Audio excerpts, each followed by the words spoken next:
those of the producers and/or the persons appearing on the program, and do not necessarily reflect the views and opinions of FRC Media, Bristol Community College, or the City of Fall River.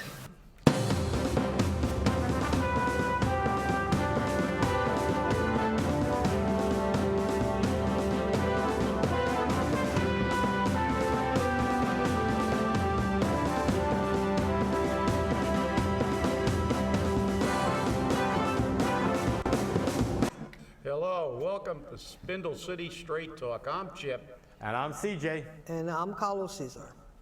You don't have to give your last name anymore. You're a regular Carlos. Oh, yeah? I don't even know if people know me. So maybe could be the first time they've seen me. Well, hang around with us, you're well known. You're on all the wanted posters. Well, we just got some breaking news from the Supreme Court of the United States. Uh-oh. The Supreme Court of the United States has ruled that same-sex marriage is legal in all 50 states. No state has the right to restrict same-sex marriage.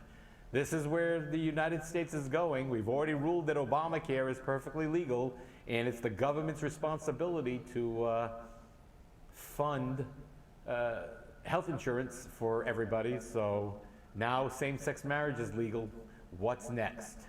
That's good to know Obamacare. Maybe the Supreme Court is going to declare Fall River not a part of the United States. I don't know. Who knows?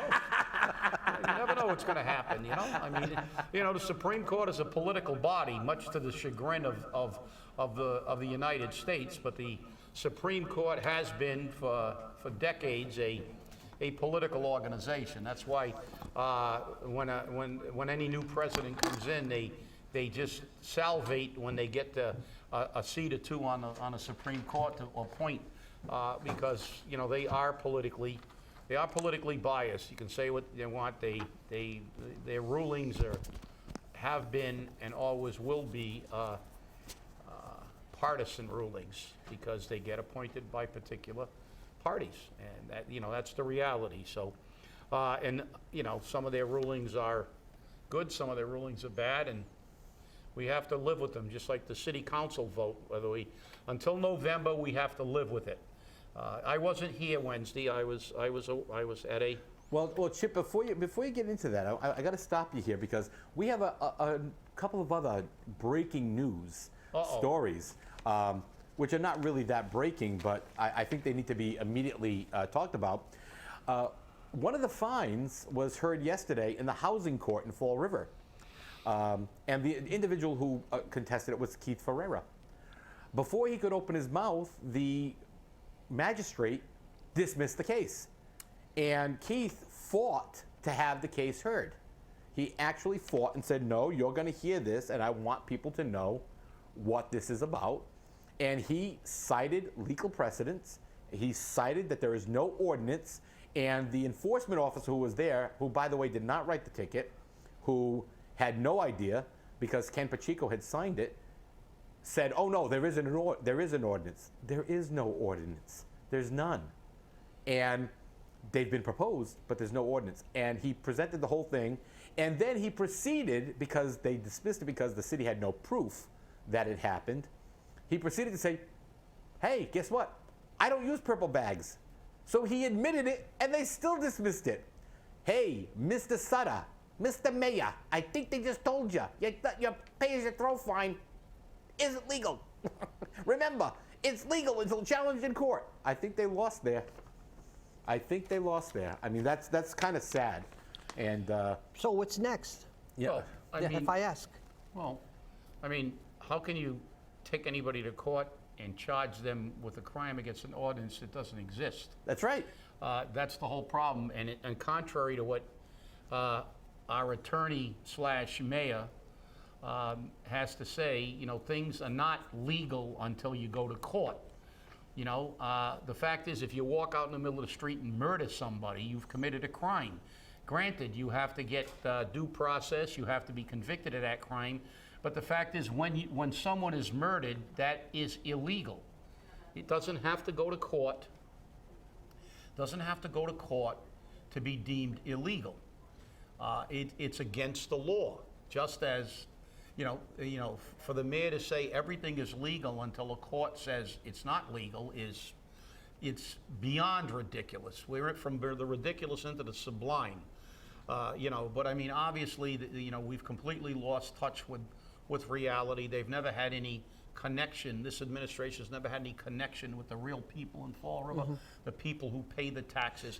All we have to do is look at the senior center. They closed the senior center in downtown area where there's 5 elderly housing complexes and handicapped housing complexes in the area, and then they cite a contested figure about there are not that many people who utilize it. I don't care.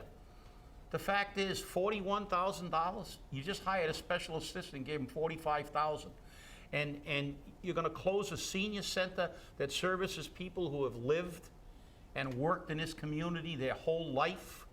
This are the priorities of this administration. Screw the taxpayer. Close the senior centers. Close the libraries, which, everybody knows what the libraries are the poor man's universities. There are people who can't afford to buy, a library full of books, and they use the library. But this is what we close. This is the priorities. It draws a dramatic emphasis on the lack of connection between this elitist administration and the real people of Fall River. City Councilor Long read a 10-minute dissertation about the city and the poverty and the statistics, which I found rather ironic, since if anybody's been paying attention, I've been giving those same statistics for the last 2 years in front of the City Council. As a matter of fact, I gave half those statistics at citizens' input before he read his statement. And I don't need to read them. I know them by heart, unfortunately, that we have 23.3% of the people living below the poverty level, that we have, the second lowest household income, and it's half the state average. But I mean, there's a disconnect here between this city, and one of the new statistics I read at Tuesday's meeting was, which I think it's incredible. 22% of the people in Fall River, their household income is less than $15,000.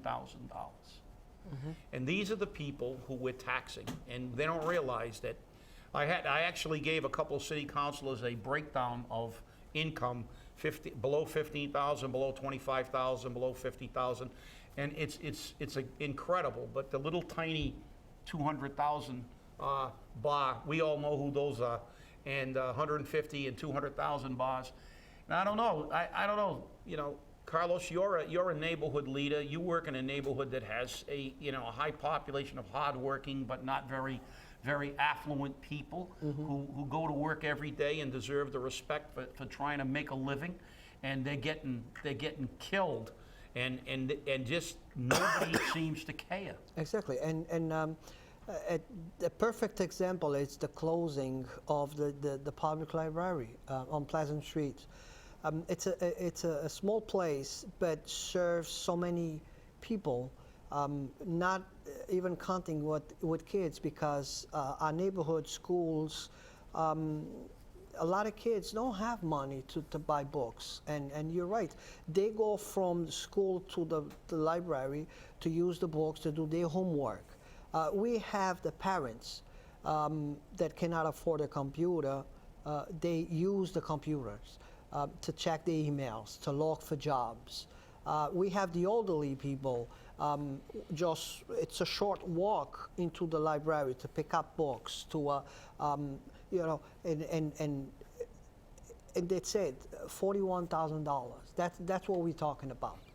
Serving and cutting service of thousands of people because of $41,000. $41,000 don't even can get a sidewalk fixed. That's how much you can accomplish with $41,000 if it's applied the right way. But let's remember, another Carlos, thing before I forget, a closing of immigration office. The thousands of people that office serves, And for the past month, they've been crazy with applications because they want to get them done by the 30th. So what's going to happen to their people? They have to actually go to Boston or Providence now to get that done. And I don't understand. Let them eat cake. Yeah, well, I don't understand. And the thing is, Carlos, we got to look at the fact that we just invested over $100,000 into the renovation of that library.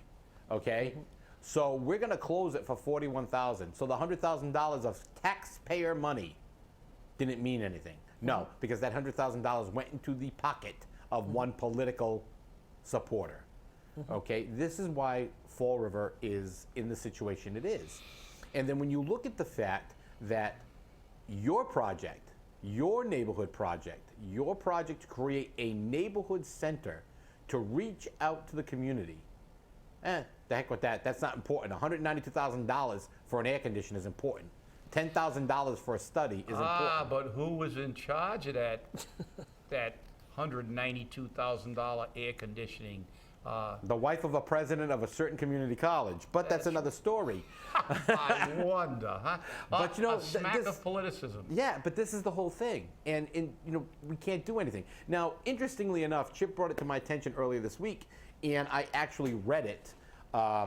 It was Time Travel, Fall River by Thomas McQuain. By the way, this man would not be credited as a reputable or credible journalist because he writes for the New Yorker by a local Fall River Herald News reporter. But maybe he is because he gets paid. But this talked about Fall River back in the 50s and the little fiefdoms that we had, and et cetera, et cetera. And I posted this to Facebook saying, isn't it amazing how Fall River really hasn't changed that much, blah, blah, blah, blah, blah. And everyone says, that is hate. If you hate it so much here, why don't you leave? Why is it that the people of Fall River, more especially those people who want to look at Fall River and say, it's wonderful, oh, everything's peaches and cream, give me a strawberry shortcake, I want a coffee cabinet, everything's perfect and fabulous and la la la, all through rose-colored glasses, and we follow the yellow brick road to the wizard known as Captain Clueless. This isn't hate, these are facts, people. And facts can't be changed, okay, because they are what they are. The community needs to change and start accepting the fact that entitlement is not something we can live on. Well, that's the problem, CJ, that we have here. We have a core of people in this community who just will not face reality. They practice the ostrich approach to living. They stick their head in the sand and they don't pull it out. When they do pull it out, they go, oh, you people are negative. Well, we can't fix Fall River unless we. I mean, now after 2 years of me spouting those statistics,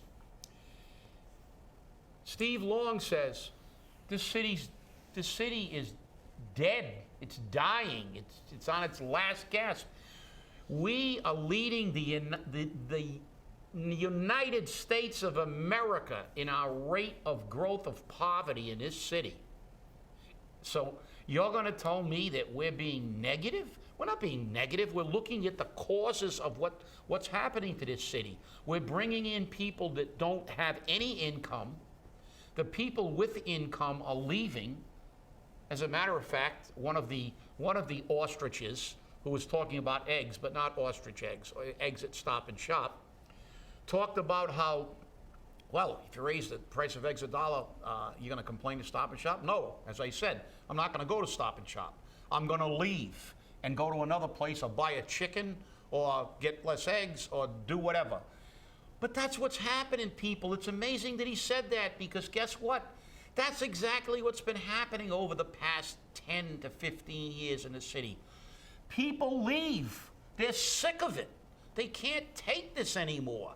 They pull up their stakes and they go. And we wonder why. We have 23.3, almost a quarter of the population living below the poverty level. Everybody with money, most of them have left. They go. They're not going to try to fix the city. We're not negative. We're attempting to try to get the city that we live in, that we pay taxes in, that we care enough to stay and try to fight the fight, to be better off. So you want to stick your head in the sand or some other place that's even darker and moister, that's your prerogative. However, you know, if you don't want to face reality, you know, please don't ever read any kind of statistics about this city, because the only thing we ever lead in is unemployment and poverty.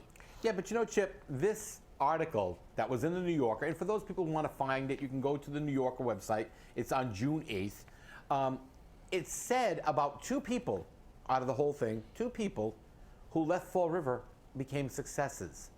And you know, this is the sad part about it. And again, the people who bury their head in the sand said, oh, well, you don't have to leave Fall River to be successful. You create your own success. You know, that is true. You do create your own success. But to have to leave Fall River to create it, that is now the way to do it. It's Really? not because you're going to do it here in Fall River, because guess what? Nobody can create success in Fall River when everybody's on welfare. Well, you can create success in Fall River if you give it up to the mayoral campaign and you get to open up low-income housing in a city that's already overburdened with low-income housing as a statistic. But I'm going to tell you what, for you people who say that, I challenge you to open up a Gucci bag shop or an Armani suit store and stay in business. I agree. And you know, the thing is... Because you're full of a lot of equine excrement. But you know, here's the thing. You have a city councilor, actually the city council president, who turns around and says on the air, when talking about this housing report that says we have too much of it, we don't need any more, and he says there's nothing we can do. And by the way, I never read it. We get too many reports. We don't read them. Really? Really? You're a city councilor, you're elected to do a job, and you get a report that probably somebody spent $100,000 of taxpayer money to generate, and you don't read it? How many of the master plans did nobody read? Because we know they're all sitting on a shelf in Government Center. And we spent taxpayer dollars to do it. It's time for an end. And here's the thing. I'm not going to blame the city council on this one. I'm not blaming the mayor on this one. I'm not even blaming the previous directors of the housing authority. I'm blaming it on you, the landlord. You, the property owner. Because you want to make sure that you get every single dollar you can get. You're out there for the massive greed. And you'll take any scumbag, any perv, any drunk, druggie, okay? Oh, I'm being negative, who has a Section 8 certificate, and you'll take it because you'd rather get the $900 for your rent. Because why should you rent to somebody for $700 or $800 a month and get your rent from them, and they'll keep your property when you can get $900 or $1,000 from somebody who's got a Section 8 certificate? And those Section 8 certificates can come from anywhere in the country. That's why we see people being bussed in here and trucked in here from other states, because you, the landlord, you, the property owner, want to contribute to the death of Fall River. And let me tell you something, that death knoll is getting louder and louder. Yeah, well, I'll tell you, they can say we're being negative, but it's not really us. The statistics that I've been reading to the council for 2 years, and the statistics that Steve Long, the new city councilor, was reading from that report, which I would have done it for 50 grand. I already had all those numbers anyway. I don't know why he spent $100,000 on that report. I would have done it for 50. The fact is that it's not us that's being negative. It's the federal government, the United States Census Bureau. I don't know how many other. It's like calling. Well, I guess we're not the only negative people.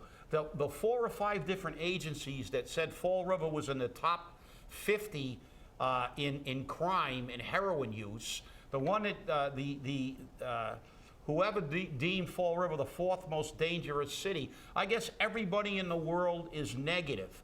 And the judge who once said they were sick and tired of seeing the city of Fall River in his courtroom, the federal judge, and I still have that article. But you know something? For you people who say that, if you tell a lie long enough, people begin to believe it. Well, you've told that lie long enough. There's only one common denominator, not just CJ and I, not just people who say that we have problems in Fall River, and you continue to call negative, the entire country is saying that Fall River has got a problem. The state, the federal government, everybody is saying Fall River has a problem. And the only people that say we're not having a problem are the people who are either on the political dole or so clueless that they should get a job in City Hall. Well, it's interesting, Chip, because just before our show, we had our state delegation who was here. And a state representative from the 6th Bristol District, I believe, Carol Fiola, said, oh, and to support the school budget, we give them state grants, more grant money. And why do we get all this grant money? Because we have to pay it back in different ways. Nothing comes for free. But for some people, the reason the people of Fall River think, oh, well, it's grant money, we don't have to worry about it. No.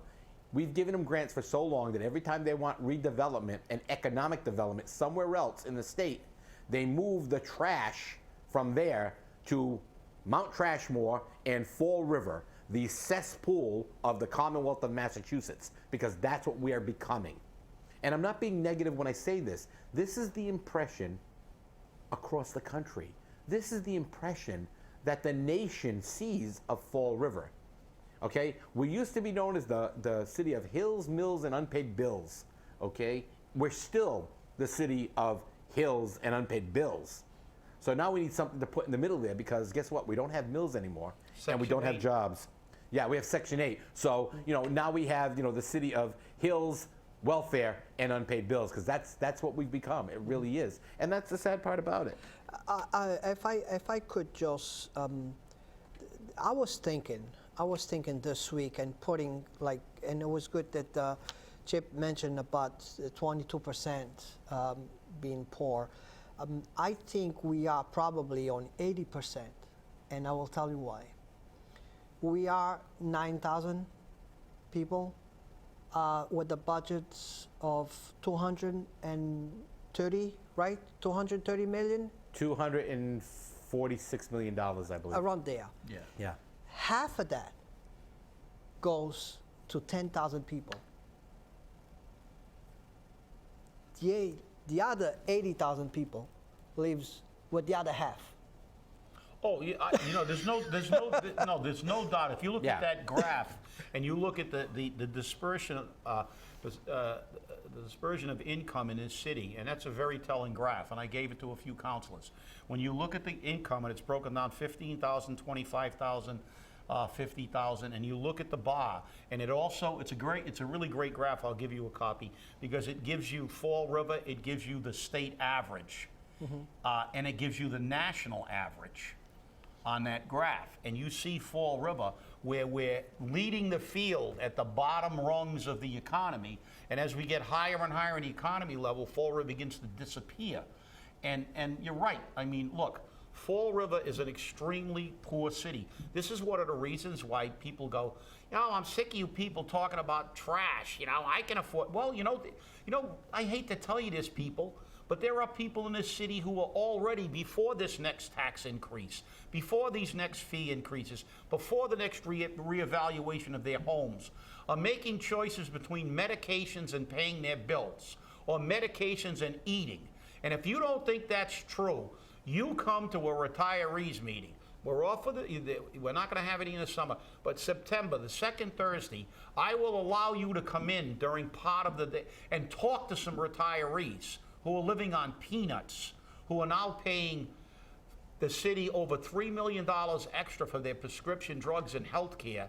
Even though they gave up things to get that health care, they gutted it so they could blow money again.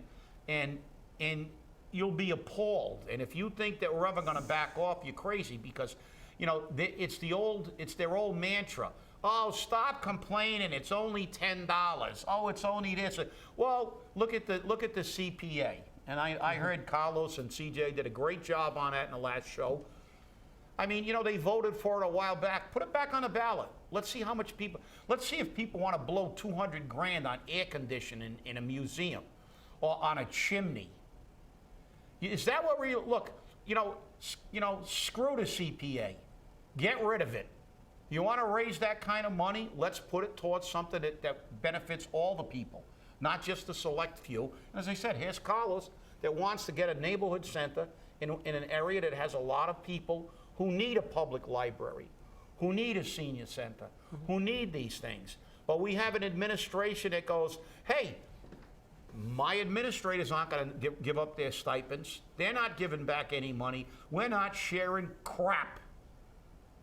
We're going to take it. We're going to take it out of the taxpayers' pockets, out of the employees' pockets, out of the seniors' pockets, and out of the children who use the public library. It's a disgrace for $80,000. Well, that we're closing those two facilities that service our youngest and our oldest in the population, the most vulnerable on either end of the spectrum. It's disgraceful. It's reprehensible. And here's why. Children do not make political campaign contributions, and seniors can't afford to because they're going to decide between a trash bag and a medication.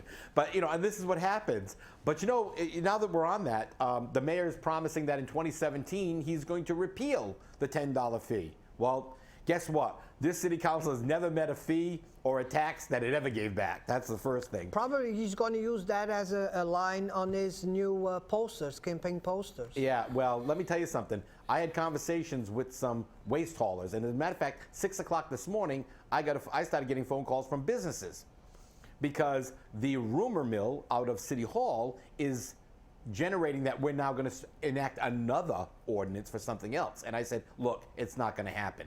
I said, so don't even worry about it. They're scared on the ordinances they have now. But 1,100 contracts for private waste hauling in one day by one company. 700 contracts by another waste hauler. That's 1,800. I don't know how many units that equates to, but that's 1,800 contracts. Okay? So how is your budget going to hold up now, Mr. Mayor? Because, and then I was advised that the mayor turned around and said, let them all privatize. Then I don't have to have that in my budget. Okay, really? Really, Mr. Mayor? So we can, why didn't you just say, look, we're going to privatize it? Or better yet, why didn't you just turn around and say, effective July 1st, the city of Fall River will no longer handle solid waste management. The property owners will have to take care of it themselves, because that's what we're doing now anyways. So, and the expenses are there. I said it, and I'm going to keep telling. The expenses are there. That driver is going to get paid. No matter what. That gas is going to get paid, and so the expenses are there. If he's going down that street for one house or for 10 houses, the expenses are there. So, the city's not saving money because people is living private. You're going to private. I'm sorry. That's right. Well, let me just say this about this promise, because it's campaigns. He knows he's extremely unpopular, and his fee is like the straw that broke the camel's back again. So he's going to say he's going to repeal it. But let me tell you something. When's the last time you ever saw a government give you your money back on anything? As a matter of fact, I'll remind everybody that we voted to reduce the state sales tax, and look what our legislature is doing now. They're saying, hey, screw the people. We don't care what they said. Even though the Constitution says we're supposed, and we should be starting a statewide initiative on this, and we may, because basically the Senate and the House has given us the finger, and it's not the index finger either. Right. They're giving us the finger. We don't care what the public said. We're not going to reduce the sales tax. We don't care what they told us, and we're not only not going to reduce the sales tax, we're going to try to increase the state tax on these people, because you know something? Government never saw a dollar that they couldn't take out of your pocket. That's true. Hey, thanks for watching. We'll see you next week here on Spindle City Straight Talk. You have a great weekend now. Bye-bye.